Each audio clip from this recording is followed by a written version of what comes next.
अस्सलामुअलैकुम everyone, welcome back to our YouTube channel dot knowledge academy. आज हम आपके लिए फंडामेंटल राइट्स का दूसरा वीडियो लेके आए हैं। कल हमने एक पार्ट इसका अपलोड किया था, उसमें हमने देखा कि फंडामेंटल राइट्स क्या होते हैं। सबसे पहले हमने देखा राइट्स क्या होते हैं, उसके बाद फंडामेंटल राइट्स क्या होते हैं, और उसके बाद देखा कि फंडामेंटल राइट्स कौन कौन से आर्टिकल में आते हैं। और हमने आर्टिकल जो 12 से 35 तक आती है फंडामेंटल राइट्स, उनमें से आर्टिकल 12 से 18 तक हमने कंप्लीट किया है। और उसमें जो राइट टू इक्वलिटी जो फंडामेंटल राइट है वो हमने कल कंप्लीट किया। आज हम आर्टिकल 19 से देखेंगे। तो आज हम आपके लिए लाए हैं फंडामेंटल राइट्स का पार्ट 2। आज हम देखेंगे आर्टिकल 19 से लेके जो जहाँ तक भी हम आज कंप्लीट करेंगे। तो वीडियो शुरू करने से पहले सेल्फ प्रमोशन ज़रूरी है। अगर आपने हमारी चैनल को सब्सक्राइब नहीं किया तो प्लीज़ सब्सक्राइब करें और हमारे वीडियोस को शेयर और लाइक ज़रूर करें, और कमेंट्स में हमें बताएं कि आपको हमारे वीडियो कैसे लगते हैं। तो चलते हैं, हम आज का वीडियो शुरू करते हैं। तो सबसे पहले जो आर्टिकल जो फंडामेंटल राइट आज हम पढ़ने जा रहे हैं वो है राइट टू फ्रीडम। कल हमने जो कॉन्स्टिट्यूशन ऑफ इंडिया यानी कि संविधान भारत का है, उसमें 6 फंडामेंटल राइट्स दिए गए हैं। और उन 6 फंडामेंटल राइट्स में कल हमने पहला फंडामेंटल राइट यानी कि राइट टू इक्वलिटी, जो कि आर्टिकल 14 से 18 तक है, वो हमने कल कंप्लीट किया। आज हम देखेंगे दूसरा फंडामेंटल राइट यानी कि राइट टू फ्रीडम, जो आर्टिकल 19 से 22 तक यानी कि 19, आर्टिकल 20, आर्टिकल 21 और आर्टिकल 22, उसको आज हम पूरी तरह से समझने की कोशिश करेंगे। और मैं आपको इन आर्टिकल्स का एक एक शब्द समझाने की कोशिश करूंगा। तो सबसे पहले आर्टिकल 19 क्या बताता है। आर्टिकल 19 बताता है कि कॉन्स्टिट्यूशन इंडिया प्रोटेक्ट करता है 6 फंडामेंटल राइट्स को, यानी कि जो आर्टिकल 19 है संविधान का, वो गारंटीड करता है सिटीजन्स को क्या, कितने राइट्स, 6 राइट्स। ये याद रहे कि जो आर्टिकल 19 है ये खाली सिर्फ सिटीजन्स को ही मिलते हैं, ये फॉरेनर्स को नहीं मिलते हैं। आइदर वो एलियंस हो, फ्रेंडली और एनिमी एलियंस हो, उनको नहीं मिलता है, सिर्फ सिटीजन्स को मिलते हैं। आर्टिकल 19 के अंदर जो 6 फंडामेंटल राइट्स दिए गए हैं। और उन फंडामेंटल राइट्स में पहला फंडामेंटल राइट क्या है, right to freedom of speech and expression, यानी कि हर एक को आज़ादी है, वो कुछ भी कहे, वो अपने व्यूज जाहिर कर सकते हैं। आइदर वो अपने व्यूज माउथ से भी रिप्रेजेंट कर सकते हैं, या राइटिंग में दे सकते हैं, या कोई ग्राफ बना सकता है, या कोई कार्टून बना सकता है, या कोई ड्राइंग बना के वो ये जो फंडामेंटल राइट है इसको यूज कर सकता है, इसको यूटिलाइज अच्छी तरह से कर सकते हैं, यानी कि वो जो इसके व्यूज है उनको एक्सप्रेस कर सकता है। ये फंडामेंटल राइट उसको दिया है आर्टिकल 19 ने, जो संविधान है भारत का। तो जो right to freedom of speech and expression है, इसमें जो right to press, right to free press, यानी कि आज़ादी जो मिलती है किनको, जो जर्नलिस्ट्स होते हैं, जो अखबार होते हैं, वो कुछ भी लिख सकते हैं, अपने व्यूज जाहिर कर सकते हैं, या राइटिंग में लिख सकते हैं, या ग्राफ्स बना सकते हैं, या कार्टून्स बना सकते हैं। तो चलते हैं इसके दूसरे राइट की तरफ। तो इसमें बता दिया गया है कि right to assemble peacefully and without arms, यानी कि अगर लोग पोसेशंस निकालना चाहते हैं, या कोई ऑर्गेनाइजेशन कोई इज्तिमा करना चाहता है, कोई इवेंट करना चाहता है, तो असेंबल हो सकते हैं पीसफुली। तो इसमें ये शर्त ज़रूरी है कि वो पीसफुली हो, उसकी वजह से जो यूनिटी इंटेग्रिटी नेशन की हो वो खतरे में ना पड़ जाए। और ये पीसफुल पोसेशन और ये पीसफुल असेंबली विदाउट आर्म्स होनी चाहिए, यानी कि बगैर हथियारों के होनी चाहिए। या अगर कोई भी हमें हम किसी के खिलाफ आवाज़ उठाते हैं, तो वो आवाज़ हम उठा सकते हैं पीसफुल तरीके से। हम पीसफुल तरीके से पोसेशन निकाल सकते हैं, हम पीसफुल तरीके से उसके खिलाफ, उसके अगेंस्ट धरना दे सकते हैं, लेकिन वो पीसफुली होनी चाहिए। उसकी उसकी वजह से जो public order, law and order, वो डिस्टर्ब नहीं होना चाहिए, और विदाउट आर्म्स होना ज़रूरी है, यानी कि बगैर हथियार के ये असेंबली होनी चाहिए। तो ये गारंटी कौन करता है, आर्टिकल 19।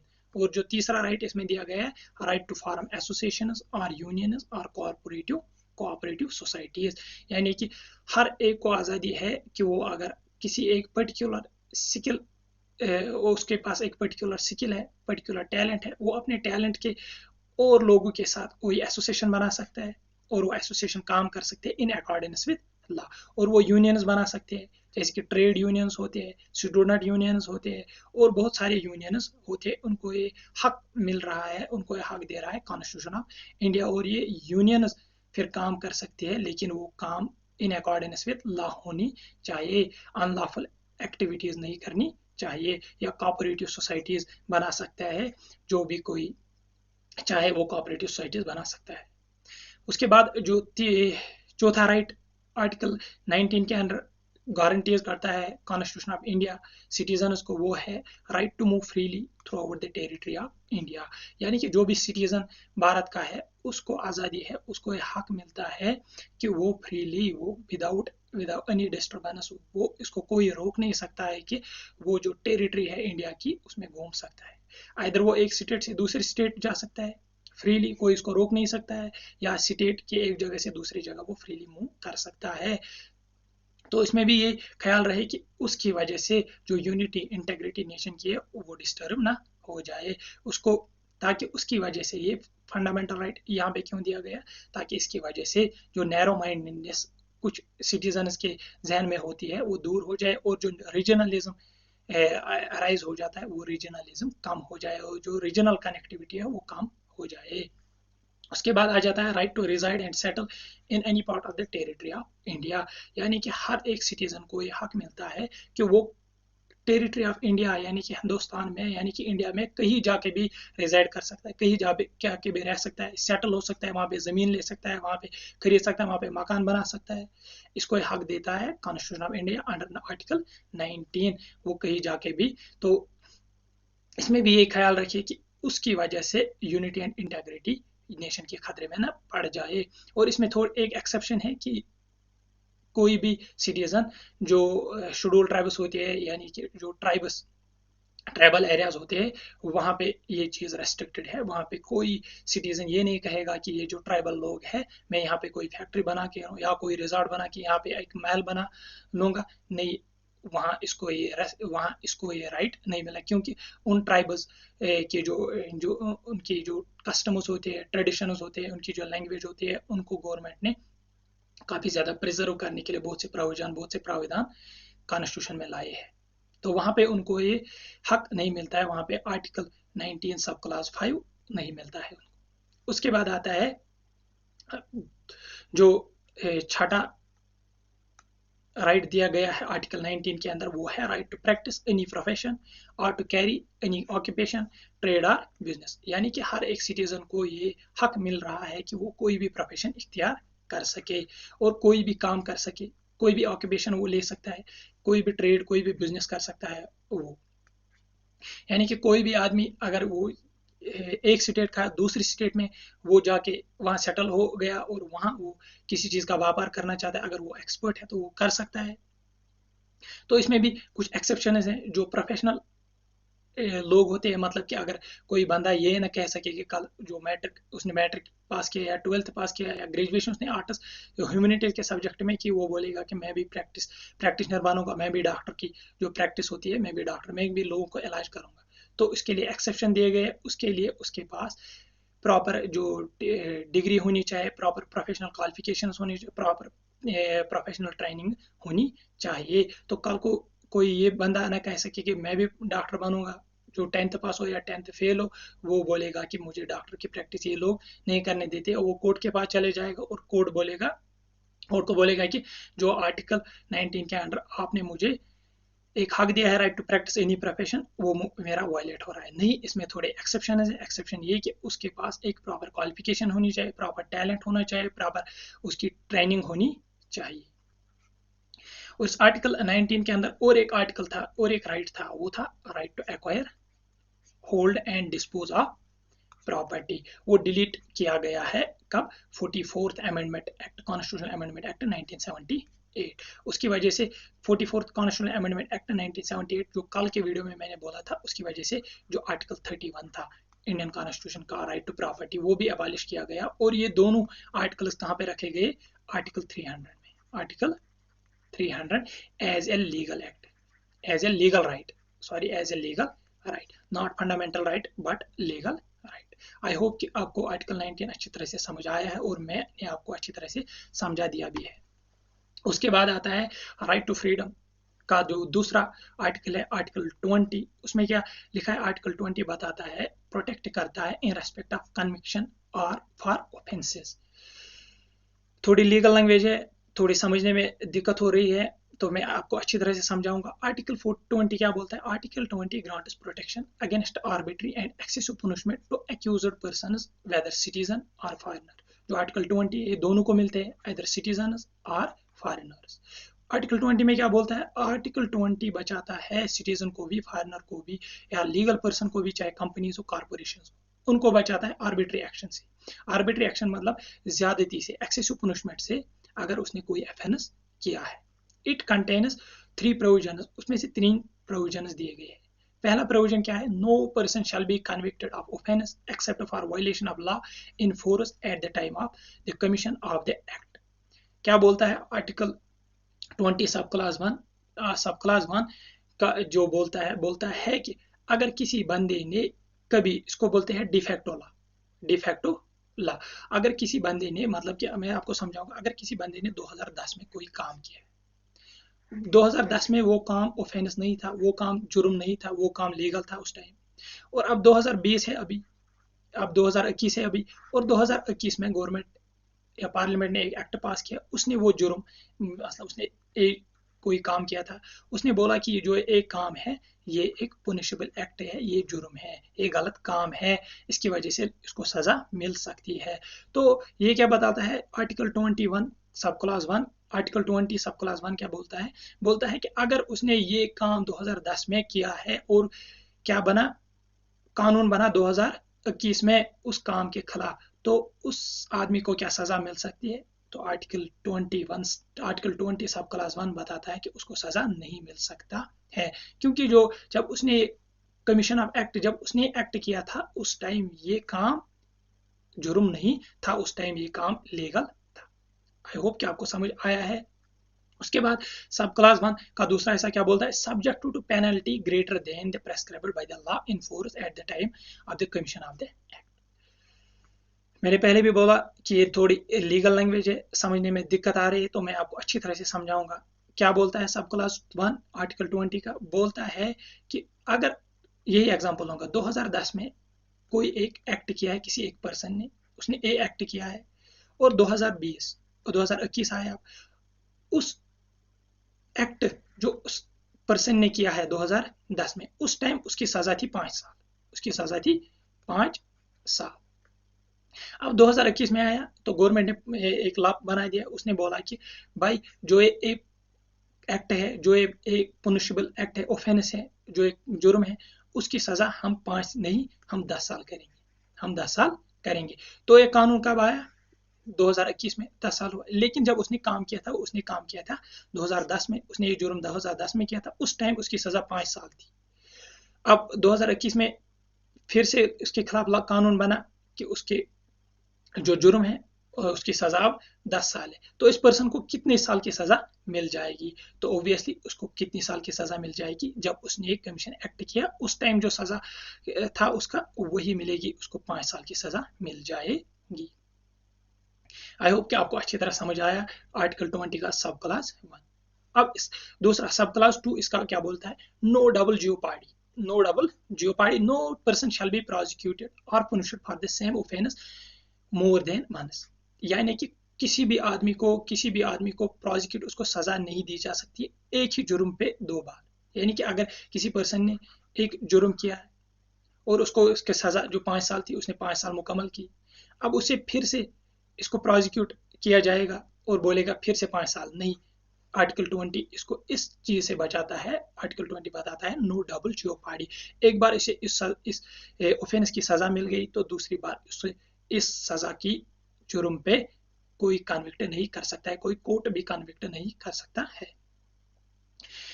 और आर्टिकल 20 सब क्लास 3 क्या बोलता है? No self इनकॉर्सिनेशन, in incrimination, no person accused of any offense shall be compelled to be a witness against himself, यानी कि कोई भी पर्सन जिसको एक्यूज किया है, जिसको कन्विक्ट किया है कोर्ट ने, यानी कि उसके खिलाफ चार्जेस लगा दिए गए, उसकी जो खुद की गवाही है वो काबिल कबूल नहीं होगी है किसमें, कोर्ट में। यानी कि जो भी वो अपने जबान से बोलेगा या अपने लिख के देगा, उसको कोर्ट में as a proper witness, proper guidance, जो प्रॉपर विटनेस वो नहीं माना जाएगा, उसकी गवाही, खुद की गवाही काबिल कबूल नहीं होगी है, नहीं होगी किसमें, कोर्ट में। ये कौन बोलता है, आर्टिकल 20 सब क्लास।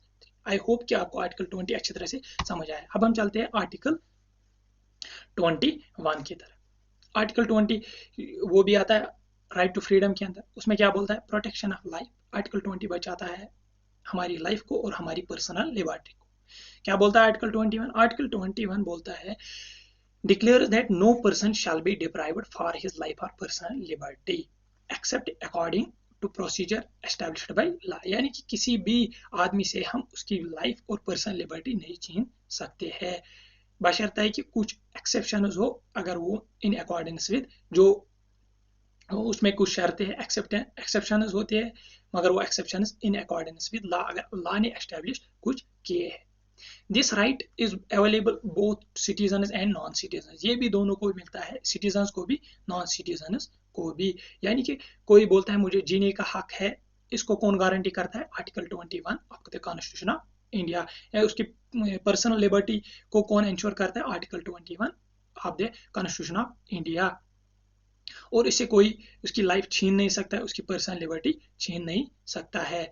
अब कोई बंदा है, यहाँ पे क्या लिखा है, except according to procedure established by law. कोई बंदा है, उसने कुछ जुर्म किया है, उसने कुछ खतरनाक जुर्म, तो उसे कोर्ट ने क्या किया है, इसको डेथ पेनल्टी मिल गई, डेथ पेनल्टी, यानी कि उसे फांसी दी जाएगी।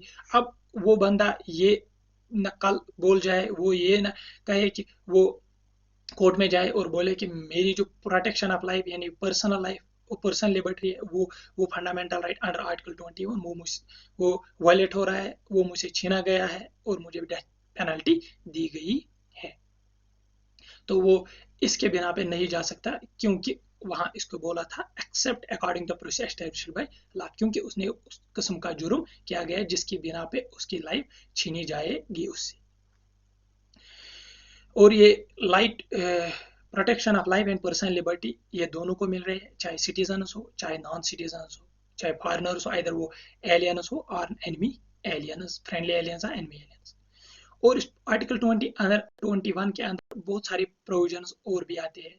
अगर हम देखिएगा जो मेनका गांधी वर्सेस शायद यूनियन ऑफ इंडिया केस था, उसमें सुप्रीम कोर्ट ने कहा, उसमें बहुत सारे प्रोविजंस आते हैं, उसमें बहुत सारे राइट्स दिए गए हैं। उसमें पहला राइट है right to live with human dignity, right to livelihood, right to privacy, right to shelter, right to health, यानी कि उसे अच्छी हेल्थ होनी चाहिए, right to free education up to 14 years of age, उसे हक है कि वो फ्री एजुकेशन हासिल कर सकते हैं 14 साल की उम्र तक, right to free legal aid, यानी कि अगर कोई गरीब आदमी उसने कुछ ऑफेंस किया, उसको कन्विक्ट किया कोर्ट ने, अब उसको जो लॉयर हायर करने की ताकत नहीं है, तो उसे गवर्नमेंट एक वकील हायर करके देगा, और उस वकील का खर्चा कौन देगा, गवर्नमेंट।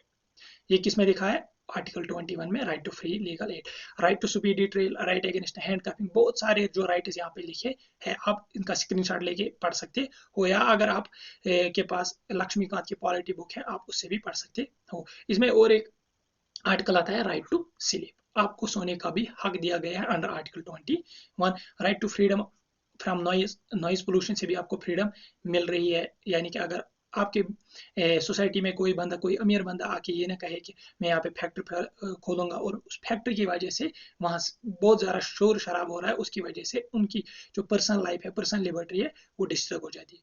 वो आदमी कहाँ जा सकता है, कोर्ट के पास जा सकता है, वहाँ अपने लिए इंसाफ मांग सकता है और फैक्ट्री को बंद करवा सकता है। आई होप कि आपको आर्टिकल 21 अच्छी तरह से समझ आया। अब हम चलते हैं आर्टिकल 21A। आर्टिकल 21A ये आर्टिकल 21 ये भी राइट टू फ्रीडम के अंदर आता है, और इस आर्टिकल 21 को कब ऐड किया गया है कॉन्स्टिट्यूशन ऑफ इंडिया में, संविधान, भारत के संविधान में कब किया गया, 2002 में। 2002 में एक कॉन्स्टिट्यूशनल अमेंडमेंट आया था, 86 कॉन्स्टिट्यूशन अमेंडमेंट एक्ट। उस कॉन्स्टिट्यूशनल अमेंडमेंट एक्ट से जो आर्टिकल 21A है इसको ऐड किया गया है किसमें, राइट टू फ्रीडम में, यानी कि कॉन्स्टिट्यूशन ऑफ इंडिया में इसको ऐड किया गया। और आर्टिकल 21A क्या बोलता है, राइट टू एजुकेशन, सबको तालीम लेने का हक है। आर्टिकल 21 क्या बोलता है, declare that state shall provide free and compulsory education, state को चाहे कि वो फ्री और कंपलसरी एजुकेशन दे, किनको, children of the age of 6 to 14, यानी कि 6 साल की उम्र से लेके 14 साल की उम्र तक जो बच्चे हैं उनको फ्री और कंपलसरी एजुकेशन दी जाए। कौन देगा, स्टेट देगा, यानी कि जो कोई भी स्टेट लेजिस्लेटिव एग्जीक्यूटिव हो या पार्लियामेंट हो, पार्लियामेंट की दोनों ऑर्गन एग्जीक्यूटिव और लेजिस्लेटिव, वो इनको फ्री एजुकेशन प्रोवाइड कर सके किसी भी मैनर में। Thus this provision makes only elementary education, ये प्रोविजन, ये आर्टिकल क्या बताता है, सिर्फ elementary education free and compulsory जो 6 to 14 ईयर्स ऑफ एज है, ये फंडामेंटल राइट है, बल्कि हायर एजुकेशन और प्रोफेशनल एजुकेशन वो फंडामेंटल राइट नहीं है। इसमें ये क्यों बता दिया, कल कोई बंदा है, कल कोई पर्सन है, पर्सन ए है, वो बोलेगा, क्या बोलेगा कि मैंने 12th पास किया है, अब मैं आईआईटी में पढ़ना चाहता हूँ या किसी अच्छे कॉलेज में पढ़ना चाहता हूँ, मेरे पास उतने पैसे नहीं है, और वो बोलेगा गवर्नमेंट को, आप मुझे पैसे दो और मेरे पास राइट टू एजुकेशन है, तो वो कोर्ट के पास जा सकता है। कोर्ट उसको बोलेगा कि जो आर्टिकल 21 है वो खाली सिर्फ एलिमेंट्री एजुकेशन के लिए है, ना कि हायर एजुकेशन और प्रोफेशनल एजुकेशन, वो सिर्फ एलिमेंट्री एजुकेशन के लिए, बल्कि प्रोफेशनल और हायर एजुकेशन के लिए नहीं है। और इस आर्टिकल, जब ये आर्टिकल 21 कॉन्स्टिट्यूशन ऑफ इंडिया में इंट्रोड्यूस किया गया, ऐड किया गया, उस टाइम एक और fundamental duty, FD fundamental duty भी इंट्रोड्यूस की गई है। फंडामेंटल ड्यूटी कौन सी इंट्रोड्यूस की गई, वो पेरेंट्स पे की गई है कि आप 6 से 14 साल के बच्चों को स्कूल भेजे। अब स्टेट ये ना कहे, अब स्टेट को तो फ्री एंड कंपलसरी एजुकेशन तो जरूरी देनी है, किन बच्चों को, 6 से 14 साल की उम्र के बच्चों को। अब स्टेट के लोग ये थोड़ी ही करेंगे कि वो घर घर जाके 6 से 14 साल के बच्चों को उठा के लिए और स्कूल में बिठा दे, नहीं, ऐसा वो नहीं कर सकते, क्योंकि ये फंडामेंटल ड्यूटी है। पेरेंट्स को चाहे कि वो 6 से 14 साल के बच्चों को कहाँ स्कूल भेजे, और फिर स्टेट उनको free and compulsory education school में प्रोवाइड करेगी। तो इसके इस 86 कॉन्स्टिट्यूशनल अमेंडमेंट एक्ट 2002 में जो, उसमें एक फंडामेंटल ड्यूटी भी इंट्रोड्यूस की गई है, किनमें, जो फंडामेंटल ड्यूटीज है हमारी कॉन्स्टिट्यूशन, जो भारत का संविधान है। आई होप कि आपको आर्टिकल 21 भी अच्छी तरह से समझ आया है। अब हम चलते हैं आर्टिकल 22 की तरफ, जो राइट टू फ्रीडम है, उसका आखिरी आर्टिकल है आर्टिकल 20। आर्टिकल 22 क्या बताता है, protection against arrest and detention, यानी कि डिटेंशन और अरेस्ट से बचाता है, किनको, जो लोग अरेस्ट किए गए या जिनको डिटेन किया गया है। आर्टिकल 22 क्या बोलता है, article 22 grants protection to person who are arrested और डिटेन्ड, उनको प्रोटेक्शन देता है, उन पर्सन को प्रोटेक्शन देता है, उन इंडिविजुअल्स को प्रोटेक्शन देता है जो अरेस्ट किए गए हैं, जिन्होंने कुछ जुर्म किया है, उसकी बिना पे उनको जुर्म किया गया या डिटेन किए गए, उनको हिरासत में लिया गया है। अगर हम डिटेंशन की बात करें तो डिटेंशन दो टाइप्स के होते हैं, एक होती है पुनिटिव डिटेंशन और एक होती है प्रिवेंटिव डिटेंशन। पुनिटिव डिटेंशन वो डिटेंशन होती है, वो हिरासत होती है जब किसी बंदे ने, किसी पर्सन ने कोई ऑफेंस किया, कोई जुर्म किया, और उस जुर्म की पादाश में उसे क्या किया गया, उसे ट्रायल किया गया, उसे कोर्ट में लाया गया और कोर्ट ने उसको कन्विक्ट किया, उसे मुजरम करार दिया है, उसकी तब उसे बंद किया जाएगा, और उस डिटेंशन को, उस हिरासत को पुनिटिव डिटेंशन कहते हैं। और दूसरा आता है प्रिवेंटिव डिटेंशन। प्रिवेंटिव डिटेंशन होता है दूसरे, उस पे शक की बुनियाद पे किसी पर्सन को बंद किया जाता है, ना उसके खिलाफ ट्रायल की जाती है या ना उसे किसी कोर्ट ने कन्विक्ट किया होता है, बल्कि उसे न एक पुनिशमेंट दिया जाता है, बल्कि उसकी जो एक पुनिशमेंट है, उसकी जो एक डिटेंशन है, वो इस पर्पज से उसको दी जाती है क्योंकि फॉर ए पास्ट ऑफेंस, इसने कुछ पास्ट में कुछ ऑफेंस किए, but to prevent him from committing offence, यानी कि उसे बचाता है कि वो, उसे लगता है, यानी कि जो एग्जीक्यूटिव, जो यहाँ पे लॉ एंड ऑर्डर मेंटेन करते हैं, उनको लगता है कि ये फ्यूचर में कोई ऑफेंस करने वाला है, उसकी वजह से लॉ एंड ऑर्डर प्रॉब्लम हो सकती है, इसीलिए उसको प्रिवेंटिव डिटेंशन में रखते हैं, ताकि जो ये आदमी, जो ये पर्सन, जो ये इंडिविजुअल आगे जाके कुछ कांड करने वाला है, उससे इसको प्रिवेंटिव डिटेंशन से बचाते हैं।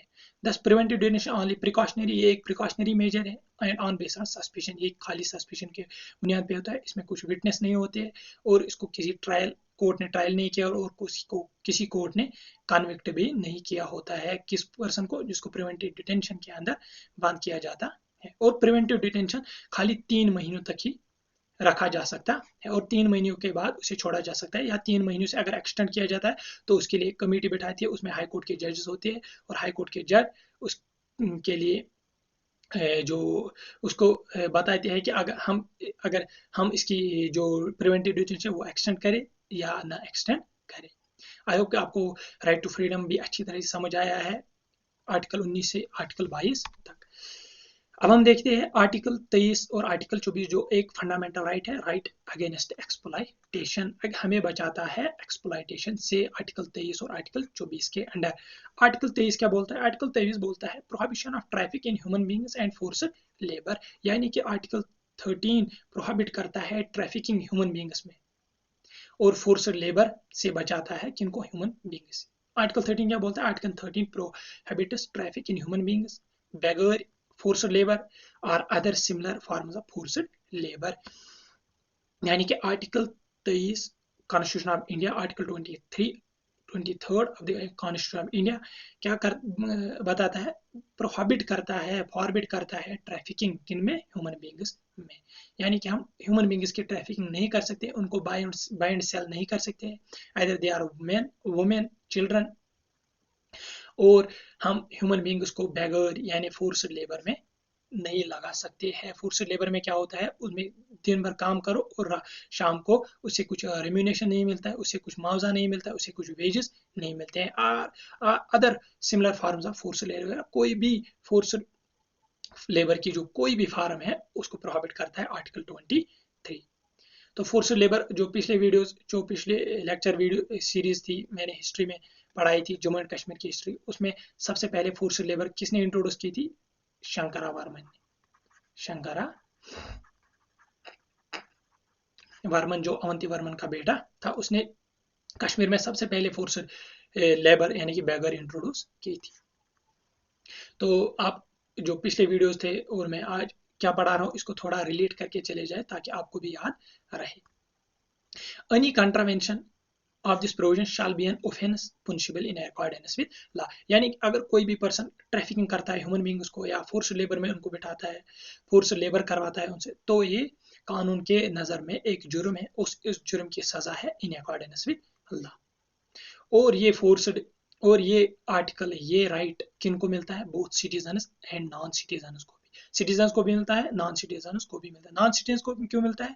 कल कोई बंदा ये करे कि वो नेपाल जाके या बांग्लादेश जाके या म्यांमार जाके वहां से किसी बच्चे को या 2-4 या किसी भी आदमी को वहां से लेके और यहाँ ट्रैफिकिंग करे, उसकी सेलिंग करे, बाइंग करे, या उनको किसी इमोरल एक्टिविटीज में ट्रैफिकिंग करे, तो ये इसीलिए नॉन सिटीजन्स को भी दिया गया है। और इससे प्रोटेक्शन मिलता है किसको? ये इंडिविजुअल को प्रोटेक्ट करता है आर्टिकल 23। इंडिविजुअल को प्रोटेक्ट करता है किसे? अगेंस्ट स्टेट से भी बचाता है और प्राइवेट इंडिविजुअल से भी बचाता है। प्राइवेट इंडिविजुअल मतलब क्या होता है? कल कोई यही कहे कि कोई एक आदमी जो प्राइवेट पर्सन है वो नेपाल जाके वहां से किसी बच्ची को उठा के ले आए और यहाँ उसको ह्यूमन ट्रैफिकिंग करे या उसको इमोरल एक्टिविटीज में या प्रोस्टिट्यूशन सेंटर्स में उसको भेज दे, तो आर्टिकल 23 बचाता है स्टेट के एक्शन से भी और प्राइवेट पर्सन के भी एक्शन से। और इस ट्रैफिकिंग में क्या आता है? जो एक्सप्रेशन ट्रैफिकिंग दी है आर्टिकल 23 में, इसमें आता है सेलिंग और buying, man, women and children. Man को सेल करना, बाय करना, वुमेन को सेल करना, बाय करना, चिल्ड्रन को सेल करना, बाय करना। किस तरह? जैसे हम गुड्स को सेल करते हैं, बल्क बाय करते हैं, खरीदते हैं, बेचते हैं, किनको? जो हम चीजें खरीदते हैं बाजार से, चीजें बेचते हैं, उस तरह अगर किसी ने ह्यूमन को बेच दिया, ह्यूमन को खरीदा है, तो वो प्रोहिबिट किया है आर्टिकल 23 के अंडर। और दूसरा क्या दिखा है इसमें? Immoral traffic, women and children. बच्चों को इमोरल ट्रैफिकिंग कराए यानी कि उसको सेक्स रैकेट्स में फंसाए या प्रोस्टिट्यूशन सेंटर्स में उसको बेच दे, ये भी प्रोहिबिट किया आर्टिकल 23 ने। या स्लेवरी होते हैं जो पुराने ज़माने में किसी बंदे को बाजार से खरीद के लाया, उसको घर के काम में लगा दिया, यानी कि घर के काम में लगा दिया, क्या घर में काम करवा दिया उसे और खाना काम दिया।